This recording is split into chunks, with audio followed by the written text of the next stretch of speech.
আসসালামু আলাইকুম। চলে আসলাম আমাদের রান্নাঘরে। আমি আজকে বুটের ডাউল দিয়ে আর কপি আমি সেদ্ধ করে নিয়েছি, এটা দিয়ে আমি বড়া বানাবো।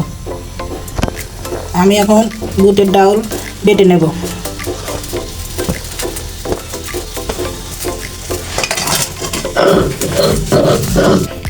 আমি এখন এই যে দেখেন ডাউলটা বেটে নিয়েছি। এখন আমি কপিটা ভালো করে ভেঙে নেব হাত দিয়ে। এরকম করে সেদ্ধ কপিটা আমি ভালো করে ভেঙে নেব কষলিয়ে। আমি এখন 1 চামচ লবণ দিয়ে দেব, 1 চামচ বেকিং পাউডার দিয়ে দেব, 1/2 চামচ জিরা দিয়ে দেব, 1/2 চামচ ধনিয়া দিয়ে দেব, 1/2 চামচ হলুদ গুঁড়া দিয়ে দেব। আমি পরিমাণ মতো এখন পেস্ট দিয়ে দিলাম। আমি আদা কুচি দিয়ে দিলাম। এখন আমি কাঁচামরিচ দিয়ে দিলাম, যে যেরকম ঝাল খান ওরকম দিয়ে নেবেন। আমি এখন একটু ভালো করে মাখিয়ে নেব হাত দিয়ে। আমি এখন ম্যাজিক মশলাটা দিয়ে দিলাম। এটা দিলে কি হয়, এটা খাবারের স্বাদ বাড়ে। এখন আমি আবার ভালো করে মাখিয়ে নিলাম।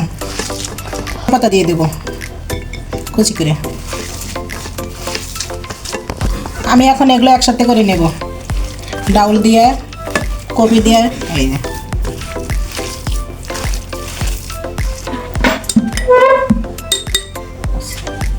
এগুলো একটু ঝাল, আজ একটু ঝাল নাহলে মজা লাগে না।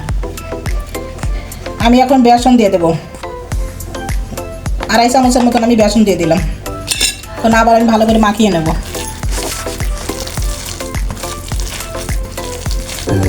আমি এখন সাদা তেল দিয়ে দেবো ভাজি করার জন্যে। আমি এরকম করে শেপ দিয়ে নিয়েছি। আমি এখন একে একে সব দিয়ে দিই। এই দেখেন আমি কত সুন্দর করে আমি বড়াগুলো ভেজে নিয়েছি, কত সুন্দর মশমশা হয়েছে।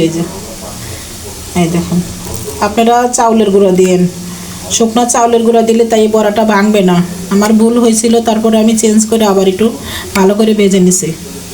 আপনার আবুকে একটা লাইক, শেয়ার, সাবস্ক্রাইব করে দেবেন, কমেন্টে জানাবেন কেমন হয়েছে। আল্লাহ হাফেজ।